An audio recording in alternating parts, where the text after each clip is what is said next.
Hello. In today's lesson, we will discuss the method of science. What is scientific method?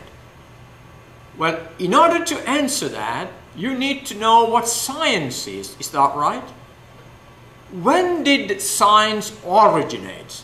Have you any idea? Well, science is the result of man's curiosity to know. Now, aren't you curious to know about things that happen around you? When you stand outside on a bright, beautiful night and look up, won't you wonder and ask questions? What is my place in this whole universe? How did this all happen? Is that right? There are many things that we need to know, that we are curious about. Now, why don't animals talk? Why do people fall sick sometimes? Why is there birth and death? Well, the questions goes on and on and on. Now, science is a way to answer your questions. So, science exists because people have questions to answer. Man's curiosity to know is as early as mankind itself. That means, I think science originated the day man started walking on this earth. Because every time you look at something, you need to know something about it. All right. Early philosophers observed, thought, debated, and wrote about the workings of nature. Well, through science, we expect to answer questions about nature. Is that right? Now, what did early philosophers do?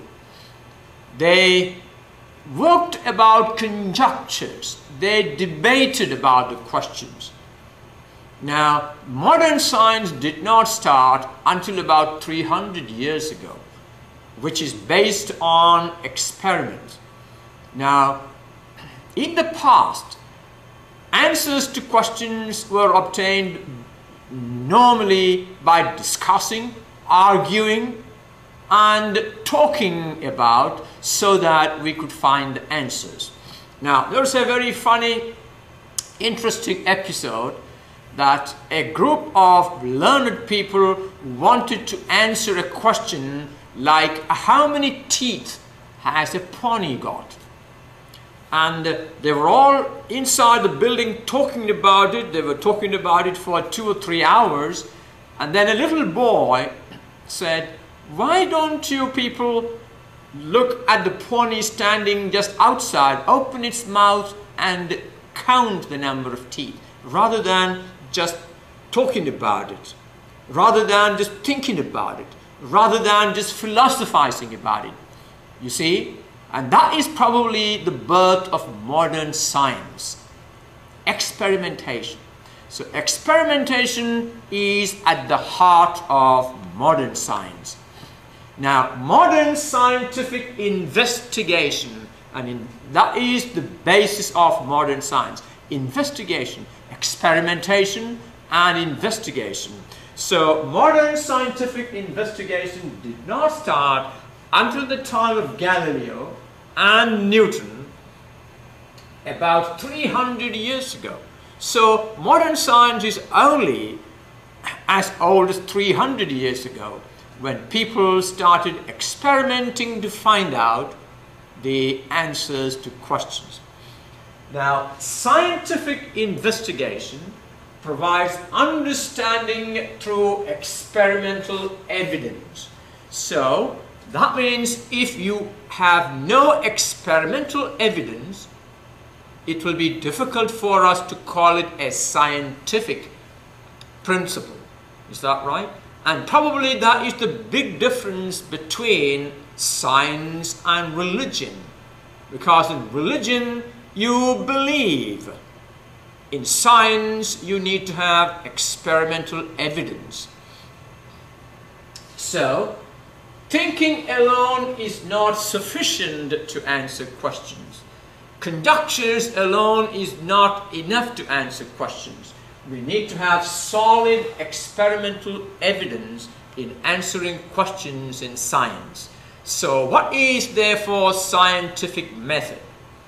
Scientific method of answering questions is likely to contain some of the steps that I'm going to talk about now. Now, what are some of these organized steps? Now, first of all, observe some aspect of nature. So, scientific method actually starts with observation. Now, are you in the habit of observing phenomenon around you and asking questions? Well, for us, most of us take things for granted. Things are supposed to work that way. Is that right? If you keep a bottle full of water in a freezer, well, what happens? The bottle breaks. An observation. Have you ever tried to find out why it happens? Observe some aspect of nature. Well, I'm going to give you an example. Something that I observe. Boiling water moves violently. Have you seen that happen? When you boil water, the body of water inside moves violently. That is an observation. Have you ever tried to explain why it happens? Well, in order to answer or in order to obtain information about it, a scientist starts like this. Propose an explanation for that observation. Can you find a reasonable explanation why it happens? All right? Well, I'm going to give you an explanation. Well, this is my explanation. Water must be made of small particles which gain energy of motion when heated. You see, heat is a form of energy. So when you supply heat to water, each of these small particles receive that energy. And you know, when you have energy, you move faster. You see, that is my explanation. Water must be made of small particles which gain energy when heated. Well, once you have made that explanation, in order to arrive at a scientific principle using that observation, you need to use that explanations to make predictions. Well, in that case, can you make a prediction about things that can happen in a similar way? What is the prediction that you can make? If water molecules, when heated, will receive energy and move faster, well, it means if I supply heat to this object, the same thing must happen. Is that right? If it doesn't, then my explanation about water may not be right. So, use explanations to make prediction. Now, this is my prediction. Heating an object speeds up the particles of that object. So, if this is true for water, it must be true for any other object. Now, do you think when I heat this object, the particles of this object will start moving faster? Well, try and heat it. Tell me what happens if I heat it to a very high temperature. This is going to melt. Well, what is melting? Particles are now beginning to move faster. Yes, it will happen. All right, so you have now made predictions. Now, how do you know your predictions are valid? This is where science really comes in. Test predictions using experiments that can be reproduced. This is one of the important characteristics of scientific method. If I do an experiment, somebody else in some other place should be able to reproduce it. and obtain the same result, then only my result will be validated. If I do an experiment and if I'm the only one getting that result, well, then that result is not valid. Experiment should be, we should be able to repeat that experiment several times, in several places, in several frames of times, and you have to get results that are consistent. Then only we can say, yes, this experiment proves my point. So you got to test predictions using experiments that can be reproduced. What can I do? I observe what happens when various objects are heated. That's something I can do, and see if the same thing will happen. Now, if the same things do not happen, then I've got to say, oh, my explanation was not quite right. I probably have to go back and make better explanation. You see, a scientific method allows you to do that. If you do not get the correct results from your experiment, you need to go back and review your predictions and then come back and do more experiment to test your new prediction. So modify your explanation if needed. Modify your prediction if needed, and then go back to the experimental stage. You see, scientific method is an ongoing process. So return to step 3. That is how scientific method works. Scientific investigation is an ongoing process. Now, once you got a result, it does not mean that result is perfectly true. You see, somebody else can come up with a different result, then you got to go back and revise your own result. All right. Explanations of events or observations may come as a result of experimentation, imaginative thinking, or just by educated guess. Now, educated guess has a good place in scientific understanding. So, experimental investigation, creative thinking or imaginative thinking, and educated guess are all part of scientific investigation. Now, such an explanation or an educated guess is called a hypothesis. So, a scientific investigation actually can start with the statement of a hypothesis. Testing a hypothesis successfully may require design of careful experiments. Well, that's what we just talked about.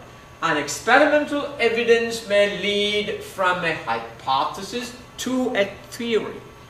A hypothesis is simply a speculation, something that is likely to happen. And experimentation will make that a little more concrete. And so, a hypothesis may lead you to a theory, a scientific theory, if the experimentation is successful and we get consistent results as a result of the experiment. The formation of a theory may raise more questions and may lead to more hypotheses. You see how method of science work in an ongoing method. So scientific method is an ongoing process. All right, let's now practice this by doing a lab. Lab 6, testing a hypothesis. Well, in lesson 1 you did 5 labs. In lesson 2 we are going to do 1 lab, and there aren't very many labs left for the lessons that follow. All right, let's do a simple lab testing a hypothesis. Now remember, in order to test a scientific hypothesis, you need to have something to test. What is it that we're going to test? Identify a question you want to answer. Can you think of a question that you want to find the answer? Well, if you look around, there are many things that you don't know. you want to find answers for. If all the questions are answered, then there is no need for any research department in any of the universities. There are many, many, many questions about nature, about the universe, are to be answered. Is there anything that you would like to answer? Well, I'm going to give you a simple situation to lead you onto this lab. For example, do all objects fall at the same rate? Now, if I take two objects, now this is one object and I have my basketball, another object. There are two objects here. If I drop these two objects from the same height, will they both fall at the same rate, or will they fall at different rate? Isn't that a question worth investigating? What do you think? Do all objects fall at the same rate? That is a question that I want you to investigate. So, form a hypothesis about this question. That is your first step. And write it down. What is your hypothesis? Is your hypothesis yes, all objects will fall at the same rate? Or you think heavier objects will fall at a faster rate than lighter objects? Well, write down your hypothesis. And then design an experiment to test it. Write down a few sentences on how you can experiment it. Well, if you look around, you can find many objects that you can pick and maybe drop from the same height. Is that right? So, design an experiment to test it. Drop several objects together from an elevated place and observe them fall to the ground. Find a place, maybe climb on a table so that you got a good height, and try and drop 2 or 3 objects of different size and mass and observe how they reach the ground. Now remember, doing the experiment once may not be enough. You need to repeat it several times. Is that right? Alright. Now use the results of your experiment to form a theory about falling objects. Alright? You can now form a theory after observing what happened. Now, is one experiment sufficient to arrive at a valid conclusion? You see, the most important characteristic of a scientific investigation is that when you do an investigation, it must be reproducible by other people in other parts of the world in any other time they choose, and only if they also get the same result will you be able to validate your results. You see, so one experiment alone is not sufficient. A good scientific experiment is one that can be repeated over and over again to produce the same results. Then only we can say that result is dependable. Alright. And now write a report of your scientific investigation and email it to me. Well, you know what this is. Normally I talk about how to get these things onto me. Well, any questions about it, let me know. So write down this experiment starting with your hypothesis and the design of your experiment. How did you carry out the experiment? What was the result? So use titles like this: my hypothesis, my experimental design, this is what I did, this is what I observed, and therefore my theory about falling objects. So it must be given in that sequence. Alright? Write it neatly and email it to me. Okay. Now let's look at another question. Is global warming a myth or reality? Now, This is a question that is being debated now. A lot of people talks about it. Now, is this a scientific question? Can we answer it the normal way? What method will you use to answer such a question? Is it possible to conduct an experiment to answer this question? Well, a question like this can be answered only based on data available to us for a very long period of time. That is another way of answering scientific questions. Now, is it possible to do a controlled experiment to investigate this? Well, that may not be possible, but you can arrive at conclusions based on data available to, well, scientists all over the world, based on what happened or what happens now or the last 200 years. Why is global warming a topic of controversy? Well, can you tell me why it is a topic of controversy? Well, because the question of global warming has not been answered in a scientific way. Many people arrive at conclusions based on their interest. Business people will answer it the way that will benefit them. Industrialists will answer them to benefit them. Government people will answer that question to benefit them. And so, it is not a very scientific way to answer this question because of the interest groups that are involved in it. Let's now talk about scientific laws, theories, and models. A scientific law describes an important relationship that is observed in nature consistently over time. It doesn't, you see, you observe something today, it doesn't cease to exist the next day.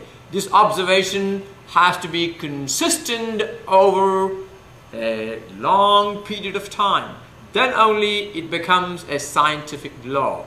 Now, for example, the law of gravity is a scientific law. Newton established the law that any object that is dropped will fall because of the force of gravity. And Newton established equations that will describe the motion of this object. And that is a scientific law. And it has been proved true for the past 300 years. And unless somebody comes in and say, oh well, it doesn't look to be true, and prove it, it is going to remain as a law. Another law is the ideal gas law. Gases behave in a very predictable way. But at least some of you who has done a simple chemistry course know Boyle's law, Charles' law, the ideal gas law. This talks about the relation between pressure, volume, and temperature of a given mass of gas. And there are gas laws that explains the behavior of gases. Well, a scientific law is descriptive. The law describes how things happen, how things will occur. It describes how things act. A theory is a broad working hypothesis based on extensive experimental evidence. We talked about that.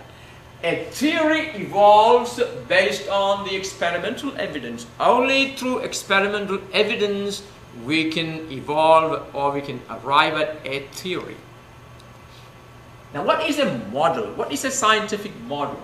A model is a description of a theory in the form of a physical model, a sketch, an analogy, or an equation.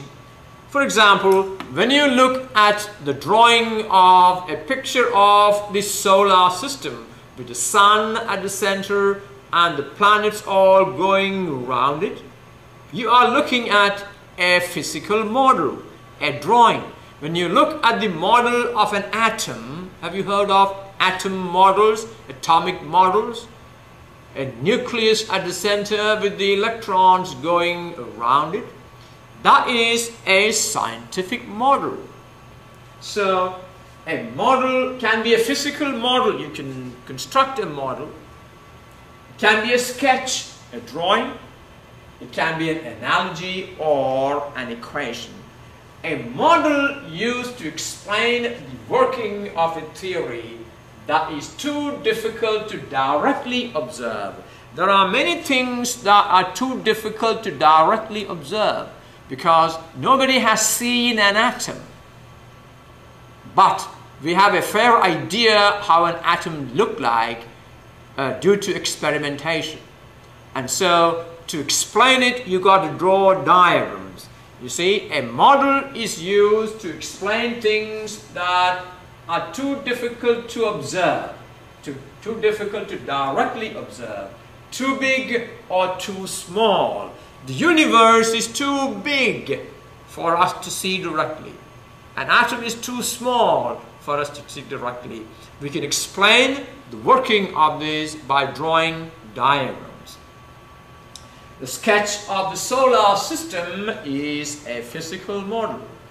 The atomic model changed from electrons viewed as a single particle to vibrating strings. The atomic model is something that has been evolving for the past several hundred years.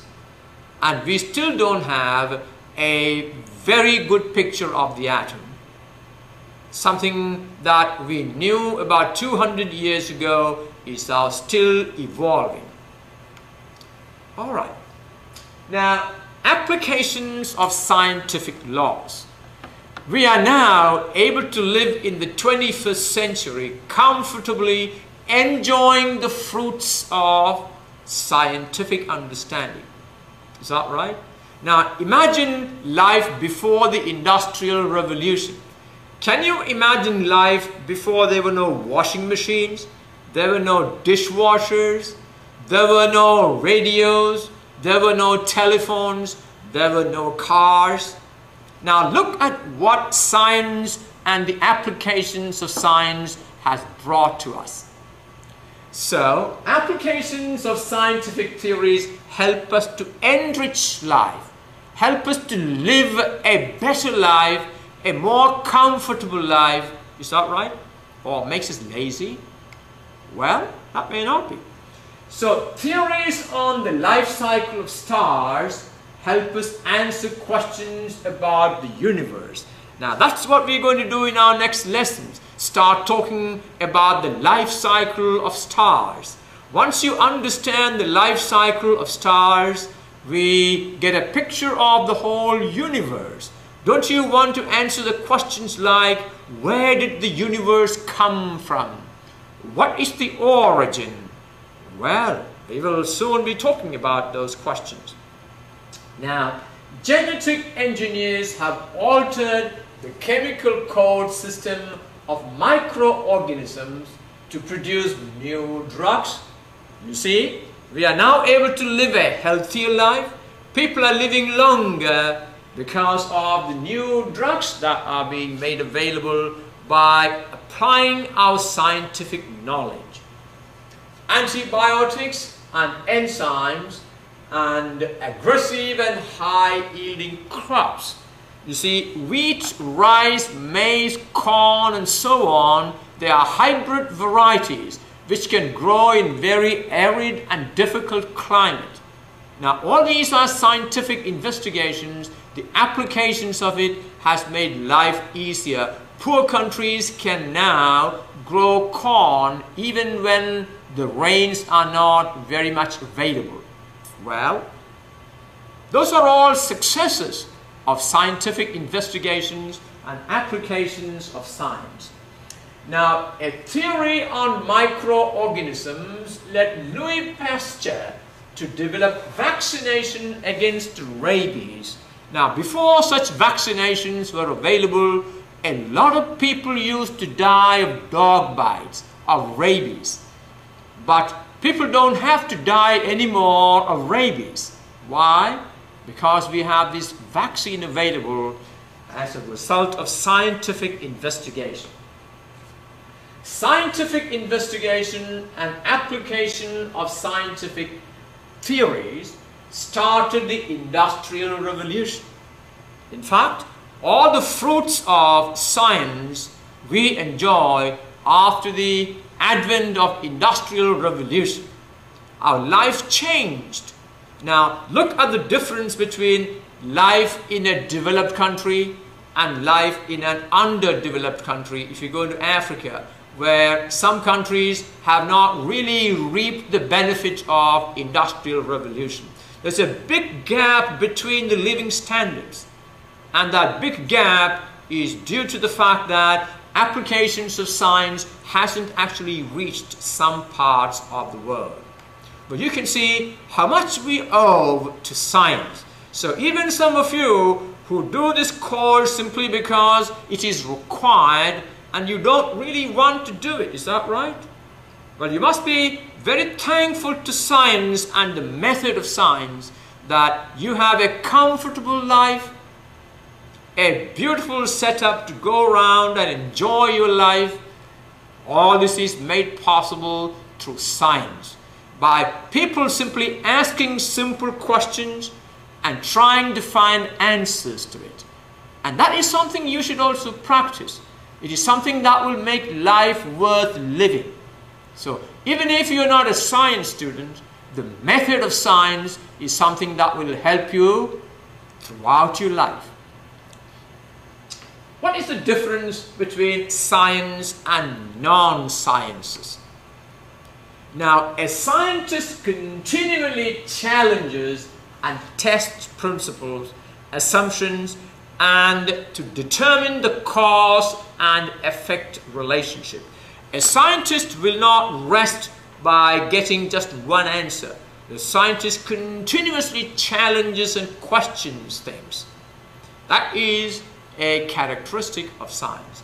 Non-scientists do not feel that this continual questioning and challenging and testing principles or assumptions are important.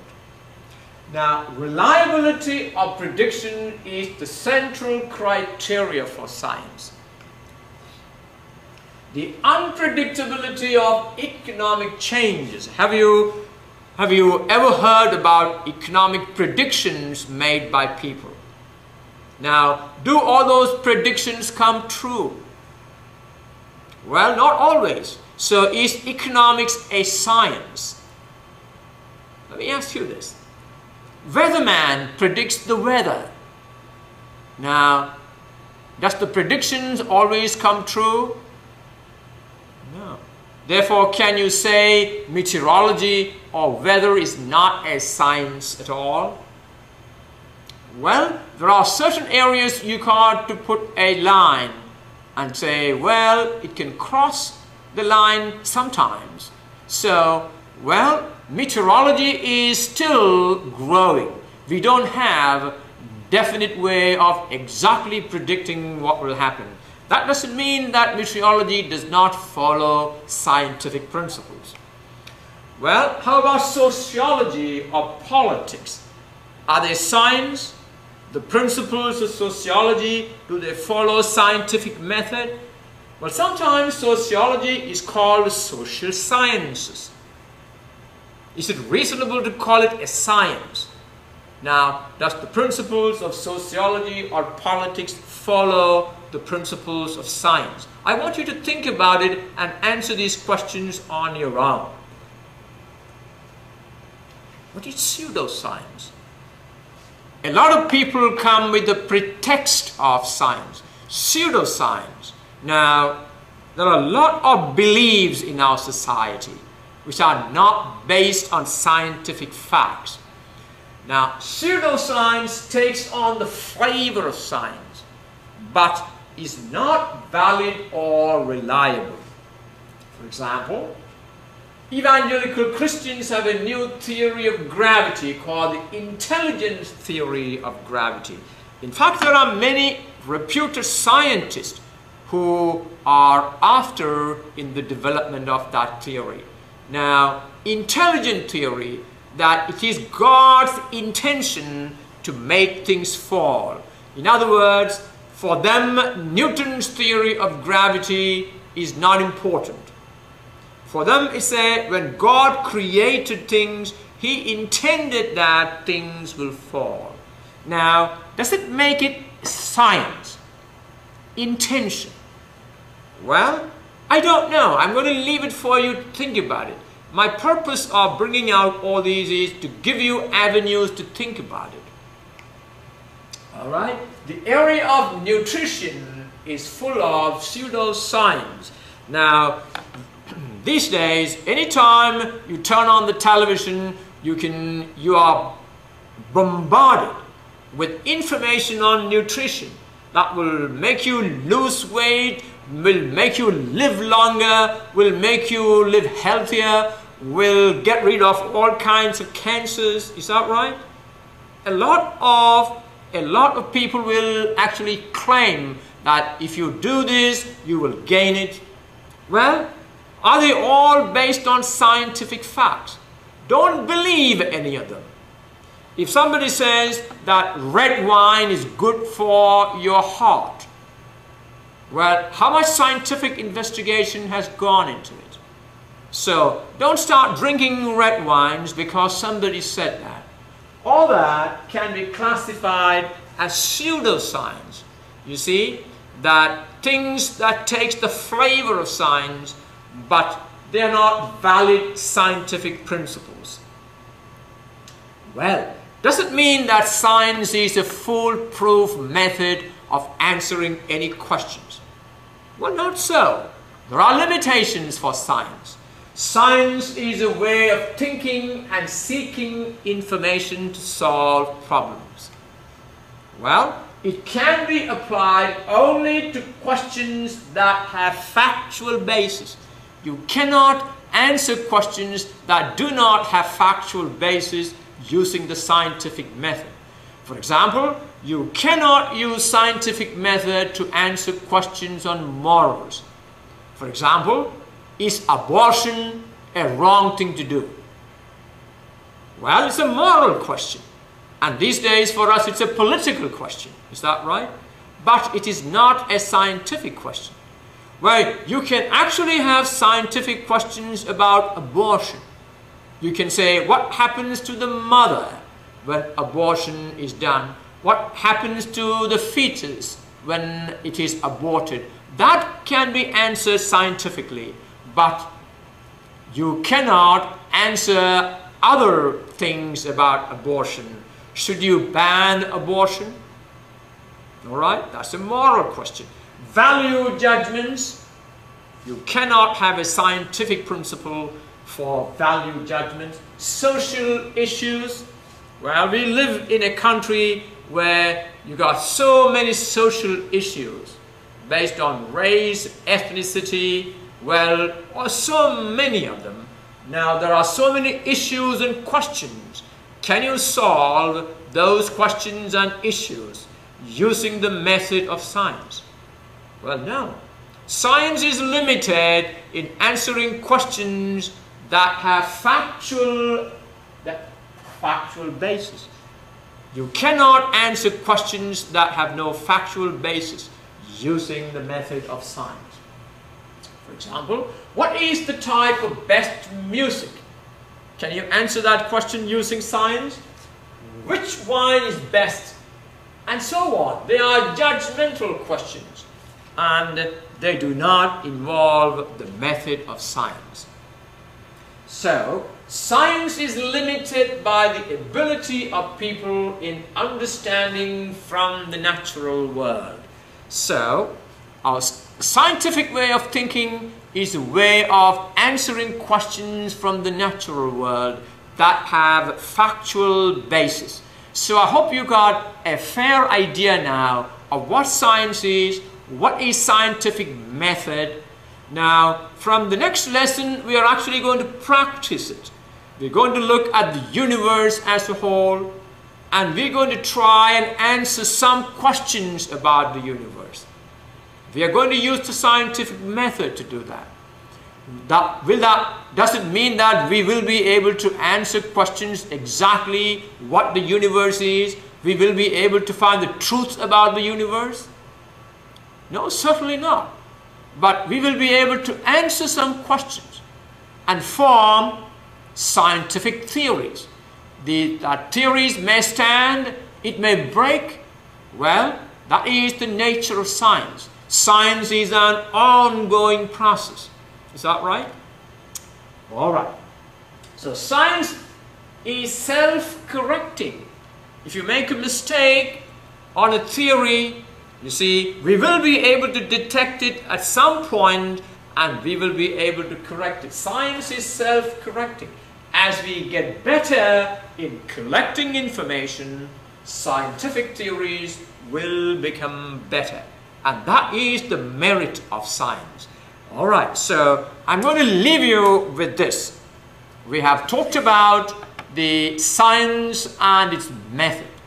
And from next lesson, we will be practicing it. So I hope you understand and appreciate the value of science and will try to practice some of it in your daily life. All right? I will see you for the next lesson, which is going to be a lesson on the study of the universe. All right? I'll see you there for the next lesson.